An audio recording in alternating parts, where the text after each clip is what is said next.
नमस्कार, आप देख रहे हैं इंडिया वॉचर। मैं हूं आपके साथ स्नेहा सिंह। वक्त हो गया दिन भर की 5 बड़ी खबरों का, तो चलिए शुरुआत करते बड़ी खबरों के साथ। जहां केंद्रीय गृह मंत्री अमित शाह ने अपने लद्दाख दौरे के दौरान कारगिल में 10,000 लीटर प्रतिदिन की क्षमता वाले डेयरी और प्रसंस्करण संयंत्र का शिलान्यास किया। बुद्ध पूर्णिमा की शुभकामनाएं देते हुए उन्होंने कहा कि प्रधानमंत्री मोदी के नेतृत्व में लद्दाख के आध्यात्मिक और आर्थिक दोनों पहलुओं पर काम हो रहा है। उन्होंने विशेष रूप से कारगिल की महिलाओं को संबोधित करते हुए कहा कि पशुपालन और सहकारी मॉडल के माध्यम से वे अपने जीवन में उजाला ला सकती हैं। श्रीमान जॉर्ज कुरियन जी, केंद्रीय मत्स्य पालन, पशुपालन और डेयरी विभाग के राज्य मंत्री, यहाँ के लोकप्रिय सांसद श्री हाजी मोहम्मद हनीफा जी, श्री आशीष कुंद्रा जी, मुख्य सचिव लद्दाख, डॉक्टर मिनेश शाह, अध्यक्ष टीडीबी, श्रीमती वर्षा जोशी, सचिव भारत सरकार, और आज इतनी बड़ी मात्रा में आए हुए लेह लद्दाख और कारगिल के सभी मेरे भाइयों बहनों को प्रणाम, नमस्कार। सबसे पहले तो मैं आज आप सभी को बुद्ध पूर्णिमा की बहुत मनपूर्वक शुभकामनाएं देना चाहता हूं। भगवान बुद्ध का अंतिम उपदेश दीपो भव, दीपक बनकर दुनिया को और आत्मा को प्रकाश दीजिए। ये उपदेश किसी भी व्यक्ति के लिए अपने जीवन को ऊर्ध्व गति देने के लिए बहुत प्रेरणा रूप है।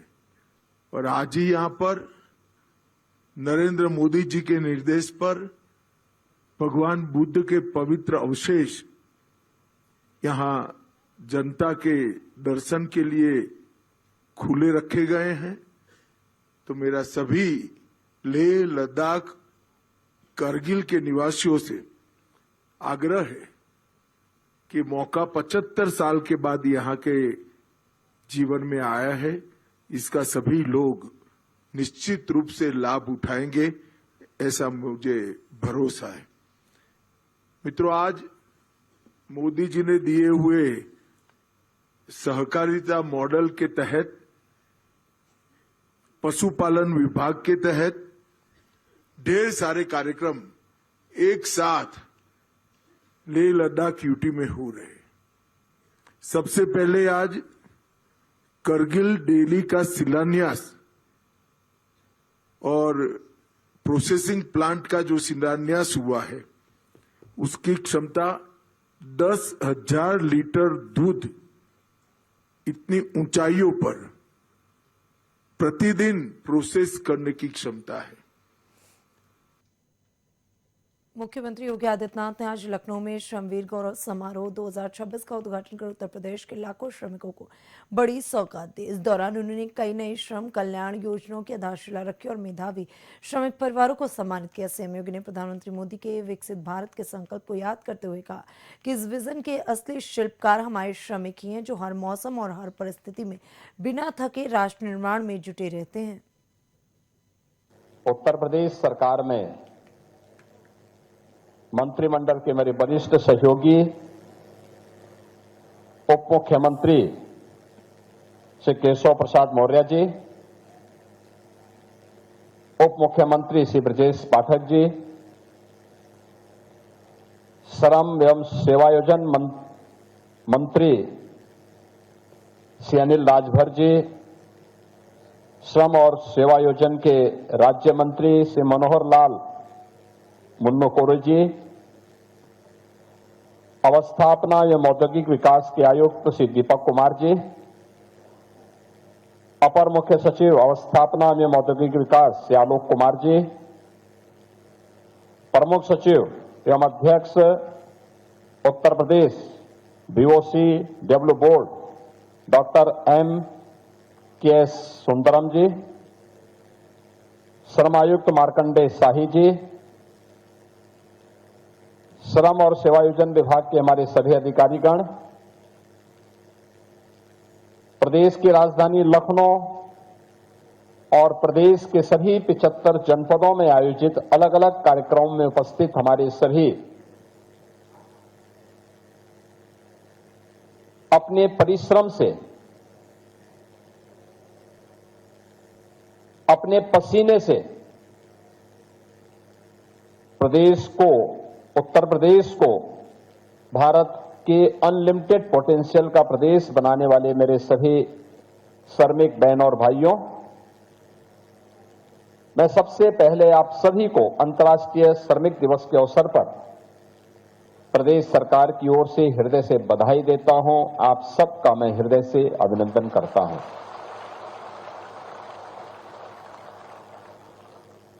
इस अवसर पर श्रमिकों के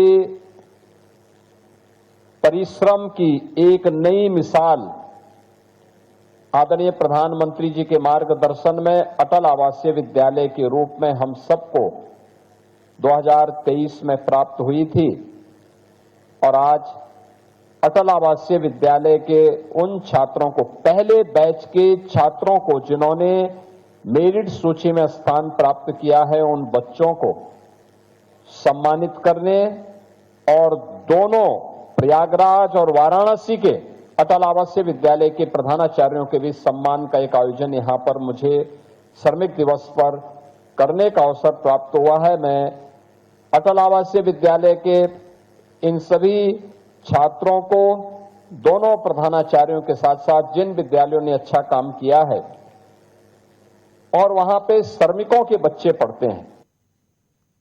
सपा अध्यक्ष अखिलेश यादव ने बुद्ध पूर्णिमा के अवसर पर लखनऊ में आयोजित एक कार्यक्रम में बौद्ध भिक्षुओं और श्रद्धालुओं को बधाई दी।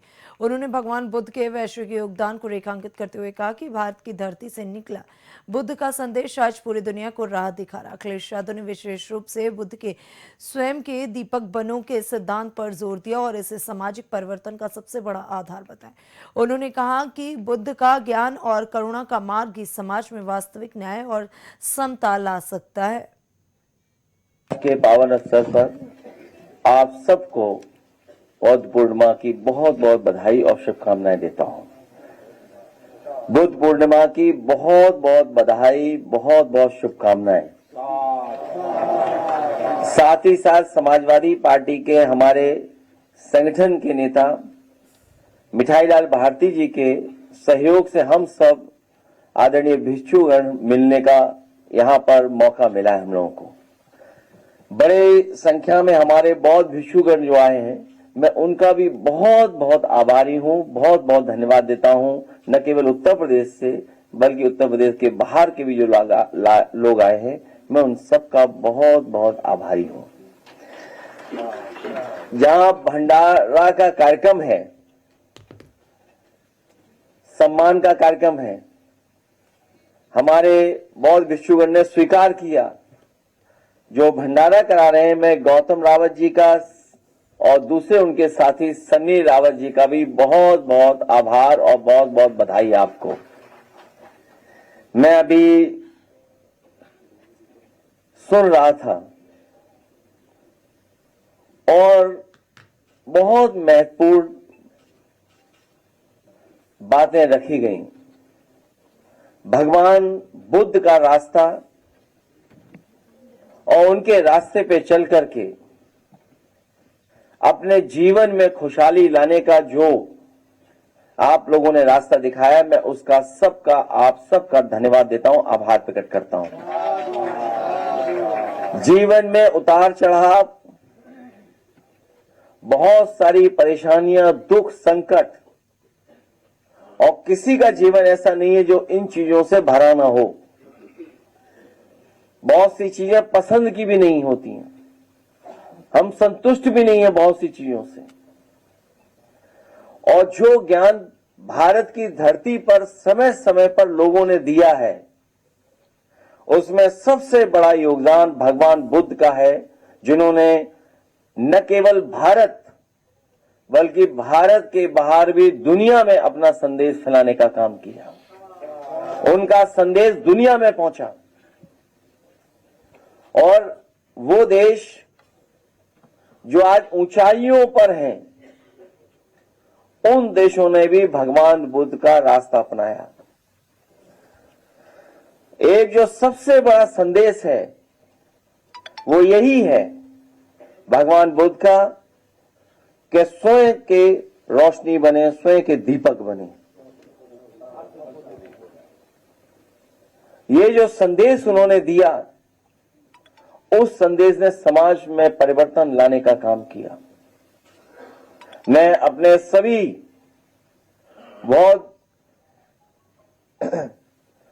बौद्ध भिक्षुओं से कहूंगा कि इस समय बहुत संकट का समय गुजर रहा है। संविधान और बाबा साहब भीमराव अम्बेडकर जी का दिया हुआ संविधान और लोकतंत्र, उसको लगातार खतरा पैदा कर रही हैं कुछ ताकतें। हमें भरोसा है कि हमारे सभी पूजनीय आदरणीय बौद्ध भिक्षुगण न केवल हम लोगों को आशीर्वाद देंगे, बल्कि इस लड़ाई में हम सबको आप आशीर्वाद देकर के कामयाब भी होने की शुभकामनाएं देंगे। मैं इन्हीं शब्दों के साथ ये भरोसा दिलाता हुआ कि बुद्ध पूर्णिमा के दिन जब हम लोग बैठे हैं, वहीं हम ये आपको भरोसा दिलाते हैं कि चाहे लुम्बिनी की विकास की बात हो, हमारे ज्ञान प्राप्ति जो सारनाथ है, पहले भी हम लोगों ने विकास का रास्ता अपनाया था वहां पर, और चाहे कुशीनगर, अगर हमें इन स्थानों पर विशेष योजनाएं लगा करके उन क्षेत्रों का विकास करना होगा, तो हम आने वाले समय में हम लोग विकास कराएंगे, जिससे कि हमारे बहुजन समाज और भगवान बुद्ध के रास्ते पे चलने वाले लोगों को और दुनिया से जोड़ा जा सके। ईडी दिवस पर निदेशक राहुल नवीन ने एजेंसी के काम करने के तरीके में आए बड़े बदलावों को साझा किया। उन्होंने बताया कि पहले ईडी का ध्यान मुख्य रूप से बैंक धोखाधड़ी और रियल एस्टेट घोटालों पर था, लेकिन अब एजेंसी का फोकस क्रिप्टो करेंसी धोखाधड़ी, साइबर अपराध, टेरर फंडिंग और ड्रग ट्रैफिकिंग जैसे नए जमाने के अपराधों पर है। उन्होंने लाल किला ब्लास्ट मामले में एजेंसी की त्वरित कार्रवाई का हवाला देते हुए आतंकवाद और मनी लॉन्ड्रिंग के बीच के खतरनाक गाठजोड़ का उजागर किया। निदेशक ने ईडी की कन्विक्शन रेट और आधुनिक तकनीक के साथ तालमेल बिठाने की प्रतिबद्धता पर भी जोर दिया। Sir, 70 years ago, on the 1st of May 1956, the Enforcement Directorate was established. Today, while we celebrate 70 years of ED, this is a moment to reflect on that journey, to take stock of what we have achieved, and to renew our collective resolve to serve the nation with even greater dedication in the years ahead. A few years ago, our enforcement work was centered predominantly on bank frauds, large corporate scams, and real estate frauds. Sustained action by investigating agencies, complemented by landmark government initiatives such as the Insolvency and Bankruptcy Code and the Real Estate Regulation and Development Act, has brought about a visible decline in such offences. Today, the criminal landscape is defined by the cryptocurrency fraud, cyber-enabled financial crimes, terror financing, anti-national activities, and narcotics trafficking. The Directorate has proactively adapted to this shift. We have accorded high priority to narcotics-related investigations, adopting a targeted financial disruption strategy to trace illicit proceeds and dismantle drug networks at their financial roots. Our prompt and focused response in the Red Fort blast case is a testament to our sharpened vigilance on the money laundering dimensions of terrorism and espionage. Money laundering investigations are among the most complex in the realm of law enforcement. They frequently span multiple jurisdictions, involve intricate cross-border transactions, and layered financial structures, and demand engagement with rapidly evolving technologies. Against these formidable challenges, the Directorate performance in financial year 25-26 stands as a remarkable achievement. We filed 812 prosecution complaints, including 155 supplementary complaints under the PMLA during this financial year, nearly twice the figure of the previous year. To put this in perspective, out of all the prosecution complaints ever filed by the Directorate, over 41% have been filed in just the last 2 years. The acceleration in investigation and prosecutorial output is not incidental. It is the result of deliberate, sustained, and intelligence-driven effort. The ED has a conviction rate of 94%, and we are confident that out of more than 2,400 cases now pending before trial courts, most will result in the conviction of the accused and the confiscation of proceeds of crime. Of course, there are legal challenges before the courts, the most important being whether the trial in money laundering cases should take a pause till the trial in money laundering cases, till the trial in predicate offence gets concluded, or continue on a standalone basis in consonance with international standards and FATF guidelines. अंतर्राष्ट्रीय श्रमिक दिवस के मौके पर दिल्ली की मुख्यमंत्री रेखा गुप्ता धीरपुर में निर्माणाधीन संत निराकारी अस्पताल पहुंची। उन्होंने वहां काम कर रहे श्रमिकों से सीधे संवाद किया और उनकी समस्याओं को सुना। मुख्यमंत्री ने पिछली सरकार पर निशाना साधते हुए कहा कि 1 साल पहले जब उन्होंने सत्ता संभाली थी तब दिल्ली का श्रम मंत्रालय पूरी तरह विफल था और योजनाओं का लाभ श्रमिकों तक नहीं पहुंच रहा था।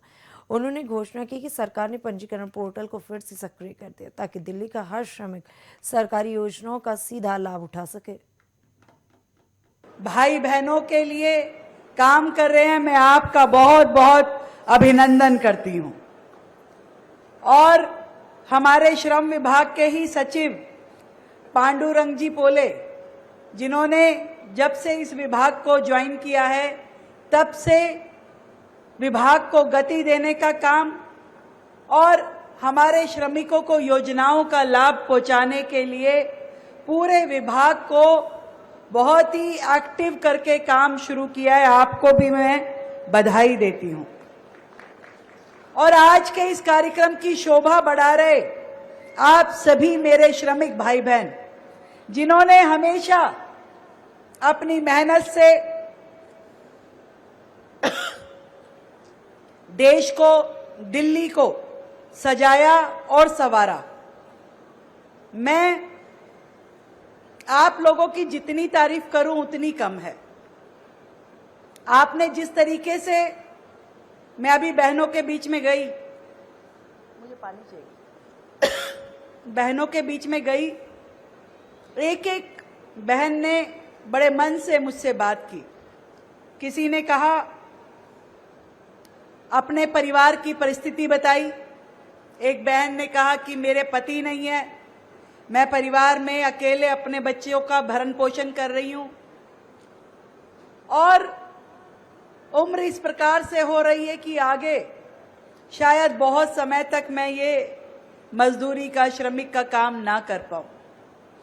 दूसरी बहन ने कहा कि बड़ा परिवार है, पति पत्नी दोनों कमाते हैं तो भी गुजारा नहीं हो पाता। एक और बहन आई कि बेटी की शादी करनी है, कैसे करूं। ये सारी दिक्कतें ऐसा नहीं है कि आज ही मेरे कानों तक पड़ी है। हमने 1 साल पहले सरकार संभाली और इस 1 साल में जो पूरी तरीके से श्रम मंत्रालय डिफंक्ट पड़ा था, एक भी योजना का लाभ जनता को, हमारे श्रमिक भाई बहनों को नहीं मिल रहा था। इतने वर्षों से तो जो पोर्टल था जहां लेबर रजिस्ट्रेशन होता था वो भी नहीं हो पा रहा है और हमने आने के बाद उस पोर्टल को नया बना के रिवाइव करके जनता के बीच में फिर से डाला है ताकि हमारे श्रमिक भाई बहन जो दिल्ली में काम कर रहे हैं वो अपना रजिस्ट्रेशन पोर्टल पे कर सके और उसके माध्यम से सरकार की जितनी योजनाएं हैं उसका लाभ आपको मिल सके। हम ये चाहते हैं। फिलहाल दिन भर की 5 बड़ी खबरों में बस इतना ही। देश दुनिया की ऐसी तमाम बड़ी और अहम खबरों को देखने के लिए बने रहें इंडिया वॉच के साथ।